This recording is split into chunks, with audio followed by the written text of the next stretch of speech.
ओम शांति 14/3/2024 प्रातः मुरली। ओम शांति बाप दादा मधुबन।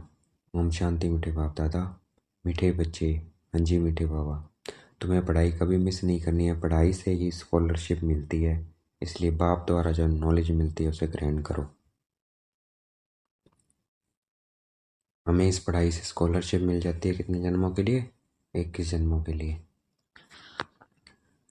उसके लिए हमें क्या करना है? ये जो नॉलेज मिल रही है उसको ग्रहण करना है, अर्थात इसको प्रैक्टिकल लाइफ में लेके आना है।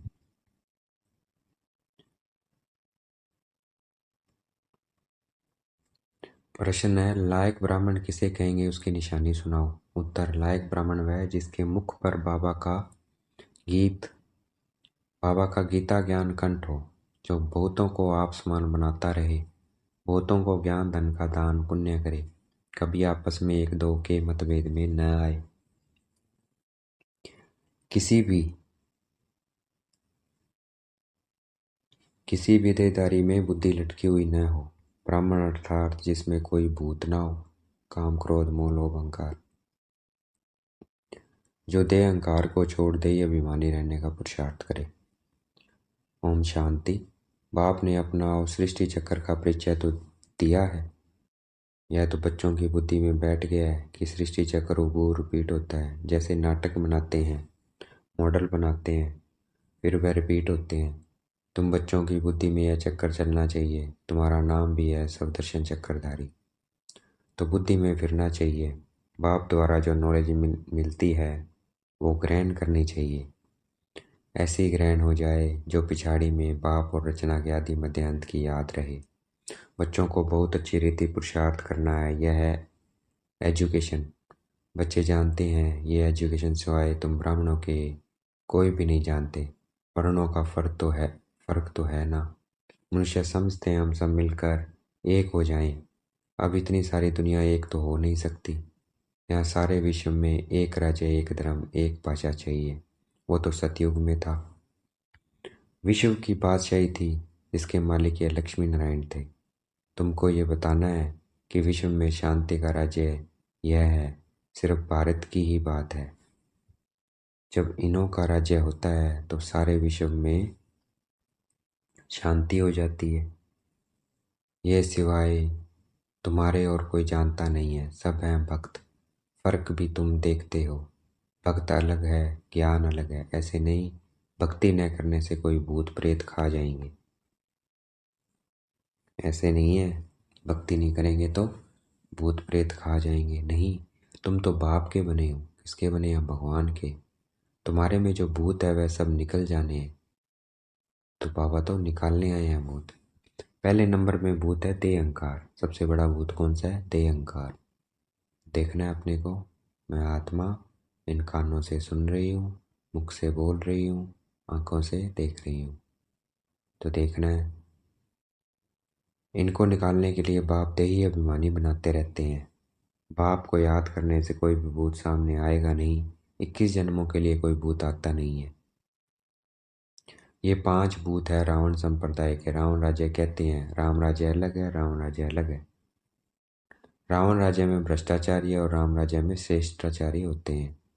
इसका फर्क भी तुम्हारे सिवाय कोई को पता नहीं है। तुम्हारे में भी जो समझू होशियार हैं वो अच्छी रीति समझ सकते हैं, क्योंकि माया बिल्ली कम नहीं है। कभी कभी पढ़ाई छोड़ देते हैं, सेंटर पर भी नहीं जाते हैं, दैवी गुण धारण नहीं करते हैं, आंखें भी धोखा देती है। तो ध्यान रखना है, माया बिल्ली का ये सब करती है। कोई चीज़ अच्छी देखी तो खा लेते हैं। तो अब बाप समझाते हैं कि तुम बच्चों की लक्ष्मी नारायण एम ऑब्जेक्ट है, तुमको ऐसा बनना है। ऐसे दैवी गुण धारण करने हैं। यथा राजा रानी तथा प्रजा, सब में दैवी गुण होते हैं, वहाँ आसुरी गुण होते नहीं हैं, असुर होते नहीं। तुम ब्रह्मा कुमार कुमारियों के सिवाय और कोई नहीं जो इन बातों को समझे। तुमको शुद्ध अहंकार है, तुम आस्तिक बने हो क्योंकि मीठे मीठे रूहानी बाप के बने हो। यह भी जानते हो कोई भी देदारी कभी राजयोग का ज्ञान व याद की यात्रा सिखला नहीं सकते। एक बाप ही सिखलाते हैं। तुम सीख कर फिर औरों को सिखलाते हो। तुमसे पूछेंगे तुमको यह किसने सिखाया, तुम्हारा गुरु कौन है, क्योंकि टीचर तो आध्यात्मिक बातें नहीं सिखलाते। यह तो गुरु ही सिखलाते हैं।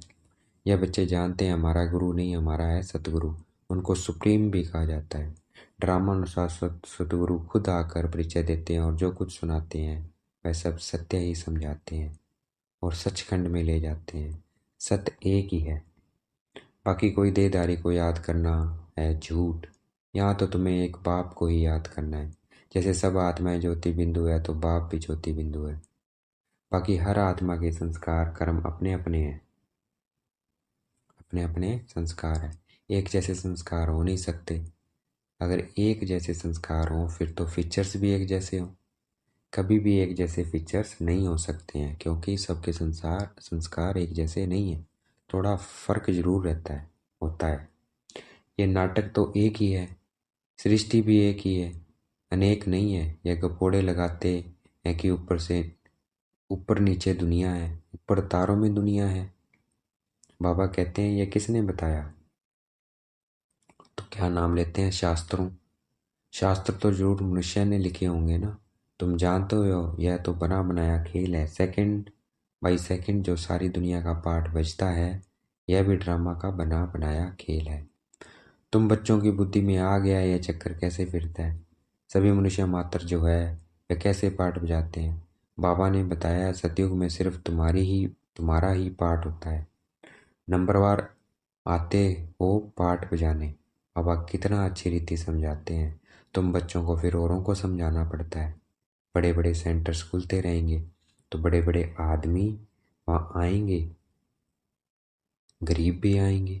अक्सर करके गरीबों की बुद्धि में झट बैठता है। बड़े बड़े आदमी बुलाते हैं परंतु काम पड़ गया तो कहेंगे फुर्सत नहीं है।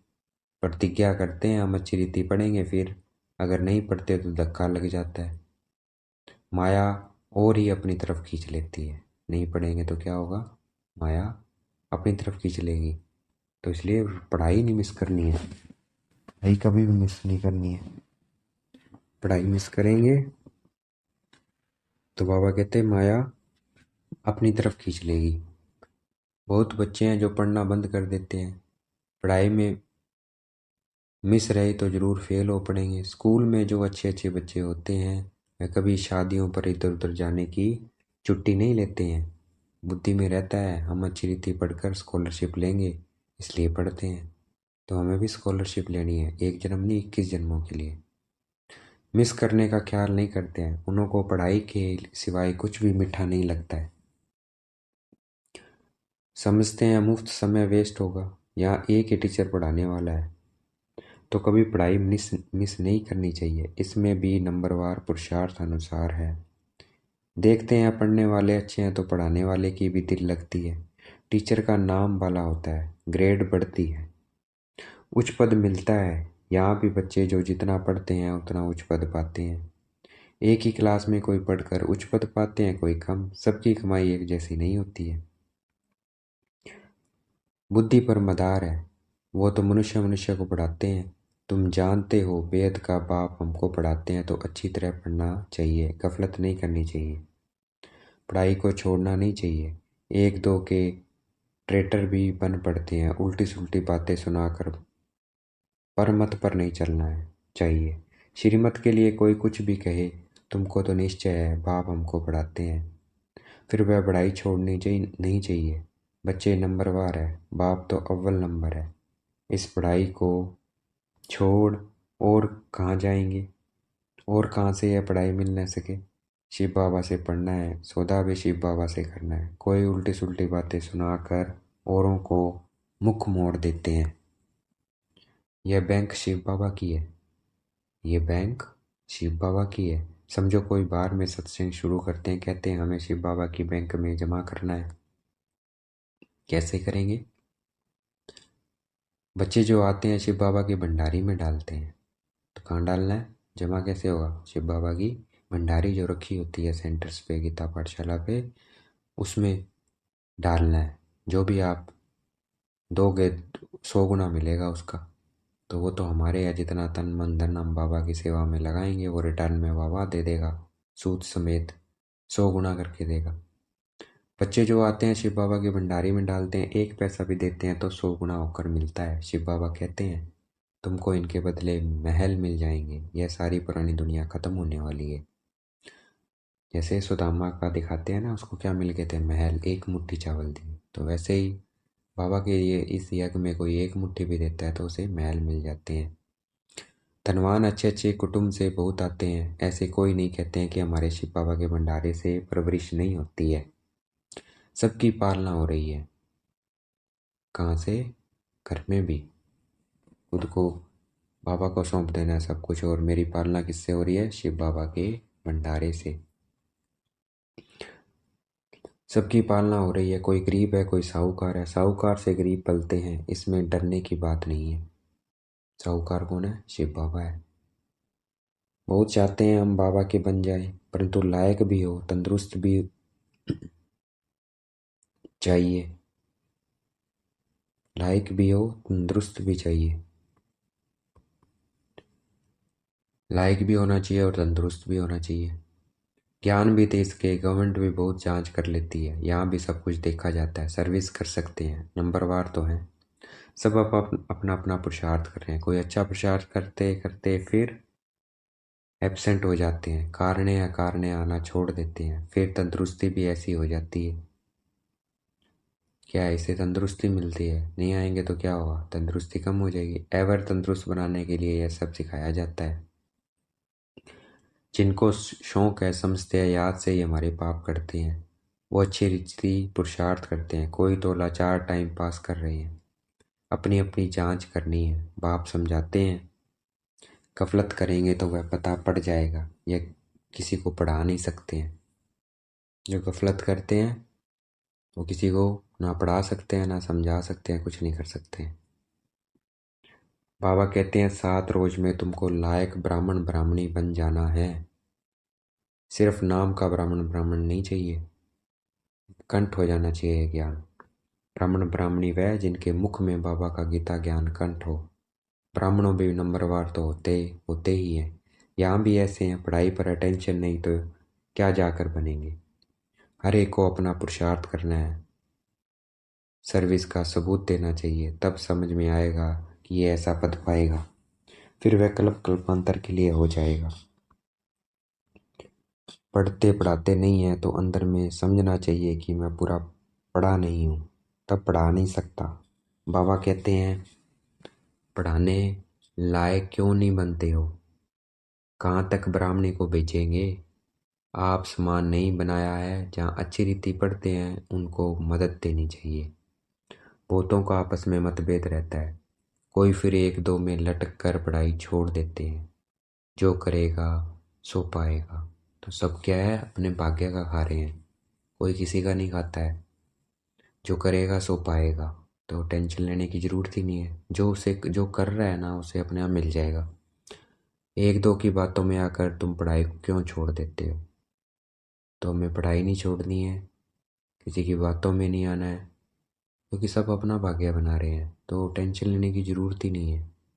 वैसे ही है जैसे ऑफिस में गया, काम किया, उसके पैसे मिलते हैं, उसके बदले में हाजिरी लगती है, उसके बदले में पैसा मिलता है। अगर वो काम नहीं करेगा तो उसे पैसा नहीं मिलेगा। वैसे ही है, जो जैसा कर्म करेगा वैसा मिलेगा, तो हमें टेंशन लेनी नहीं है। यह भी ड्रामा है, तकदीर में नहीं है। दिन प्रतिदिन पढ़ाई और जोर होती जाती है, सेंटर खुलते रहते हैं। यह शिव बाबा का खर्चा नहीं है, सारा ही बच्चों का खर्चा है। तो ये सारा बाबा का यज्ञ किससे चल रहा है? बच्चों के पैसों से चल रहा है इन्होंने। लेकिन चला कौन रहा है? शिव बाबा चला रहा है। बाबा तो अब बच्चे अपना सफल कर रहे हैं। यह दान सबसे अच्छा है, उस दान से अल्पकाल का सुख मिलता है जो भक्ति में देते हैं, और इससे 21 जन्मों का प्रारब्ध मिलती है। तुम जानते हो हम यहाँ आते हैं नर से नारायण बनने के लिए। जो अच्छी रीति पढ़ते हैं उनको फॉलो करो। कितना रेगुलर पढ़ना चाहिए? अक्सर करके देह अभिमान में आकर बहुत लड़ते हैं, अपनी तकदीर से रूठ पड़ते हैं। इसलिए मेजोरिटी माताओं की है। नाम भी माताओं का बाला होता है, ड्रामा में माताओं की उनती की भी नूंद है। तो बाप मीठे बेटे बच्चों को कहते हैं अपने को आत्मा समझ माँ में कम याद करो। आत्मा अभिमानी होकर रहो, शरीर ही नहीं तो दूसरे का सुनेंगे कैसे? यह पक्का अभ्यास करो। हम आत्मा हैं, अब हमको वापस जाना है। बाप कहते हैं सब त्याग करो, बाप को याद करो, इस पर ही सारा मदार है। बाप कहते हैं धंधा आदि बल करते रहो, 8 घंटा धंधा करो, 8 घंटा आराम करो, बाकी 8 घंटा इस गवर्नमेंट में, इस ईश्वरीय गवर्नमेंट की सर्विस करो। यह तुम मेरी नहीं, सारे विश्व की सेवा करते हो। और वो कहते मेरी नहीं कर रहे हो, विश्व की कर रहे हो, इसके लिए टाइम निकालो। मुख्य है याद की यात्रा, टाइम वेस्ट नहीं करना चाहिए। उस गवर्नमेंट की 8 घंटा सर्विस करते हो, उससे क्या मिलता है? 1000, 2, 5000, लाख, 2 लाख। इस गवर्नमेंट की सर्विस करने से तुम पद्मपति बनते हो। तो कितना दिल से सेवा करनी चाहिए। 8 रत्न बने तो जरूर 8 घंटा बाबा को याद करते होंगे। 8 रत्न में आने के लिए क्या करना है? 8 घंटा याद करना है। भक्ति मार्ग में बहुत याद करते हैं, टाइम गवाते हैं, मिलता कुछ भी नहीं है। गंगा स्नान जप आदि करने से बाप नहीं मिलता है, भगवान नहीं मिलता है। जो वर्षा मिले तो वर्षा भी नहीं मिलेगा जब पिता ही नहीं मिला, परम पिता। यहाँ तो तुमको बाप से वर्षा मिलता है। अच्छा, देखेंगे बाप दादा हमें याद प्यार दे रहे हैं। मीठे मीठे से गुलते बच्चों प्रति माता पिता बाप दादा का याद प्यार और गुड मॉर्निंग। रूहानी बाप की रूहानी बच्चों को नमस्ते। हमें भी बाप दादा को याद प्यार देना है। हम रूहानी बच्चों की रूहानी बाप दादा को दिलवा जान शिकवा प्रेम से बेहद का याद प्यार और नमस्ते। धारणा के लिए मुख्य सार है, श्रीमत को छोड़ कभी परमत पर नहीं चलना है। उल्टी सुल्टी बातों में आकर पढ़ाई से मुख नहीं मोड़ना है, मतभेद में नहीं आना है। अपनी जांच करनी है कि हम कहाँ गफलत तो नहीं करते हैं। पढ़ाई पर पूरा टेंशन, समय व्यर्थ तो नहीं गवाते हैं। चेक करना है, अपने में पूरा टेंशन देना है। आत्माभिमानी बने हैं, देखना है मैं कितना आत्मा बन के रहता हूँ। अभी मैं बैठा हूँ, सुन रहा हूँ मुरली के, आत्मा बन के सुन रहा हूँ। तो ये ध्यान रखना है कि आत्मिक भान में रहें।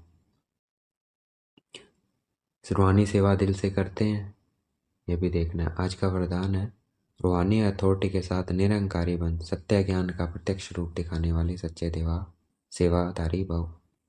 तो रूहानी अथॉरिटी है, परमात्मा की है, लेकिन अहंकार नहीं आए उसका। अहंकार मतलब कोई गलत कर्म ना हो, अहंकार ऐसा अहंकार ना हो, शुद्ध अहंकार हो। भाई हाँ, मैं भगवान का बच्चा हूँ और सत्य के रास्ते पे चलता हूँ। जैसे वृक्ष में जब संपूर्ण फल की अथॉरिटी आ जाती है तो वृक्ष झुक जाता है, तो वैसे अथॉरिटी आ गया वो जिसमें ज्ञान है एक्चुअल में, वो क्या होगा, उसमें अहंकार नहीं होगा और वो निर्माण होगा, अर्थात दूसरों को आगे बढ़ाएगा, अर्थात निर्माण बनने की सेवा करता है। वो हमेशा झुका होगा, जो ज्ञानी होगा। ऐसी रोनी अथॉरिटी वाले बच्चे, जितनी बड़ी अथॉरिटी उतने निर्माण और सर्व के स्नेही होंगे। अल्पकाल की अथॉरिटी वाले अहंकारी होते हैं, लेकिन सत्यता की अथॉरिटी वाले अथॉरिटी के साथ निरहंकारी होते हैं। यही सत्य ज्ञान का प्रत्यक्ष रूप है।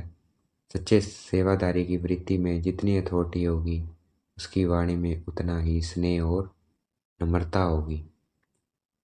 सच्चे सेवादारी की वृत्ति में जितनी अथॉरिटी होगी, अथॉरिटी से बोलेगा हर काम, क्योंकि बाबा का काम है, उसका नहीं है, तो उसकी वाणी में उतना ही स्नेह और क्या होगा, नम्रता होगी। आज का स्लोगन है, भाग्य का आधार त्याग है, बिना त्याग के भाग्य नहीं मिलता। भाग्य का आधार क्या है? त्याग, और बिना त्याग के भाग्य नहीं मिलता है। अच्छा, ओम शांति।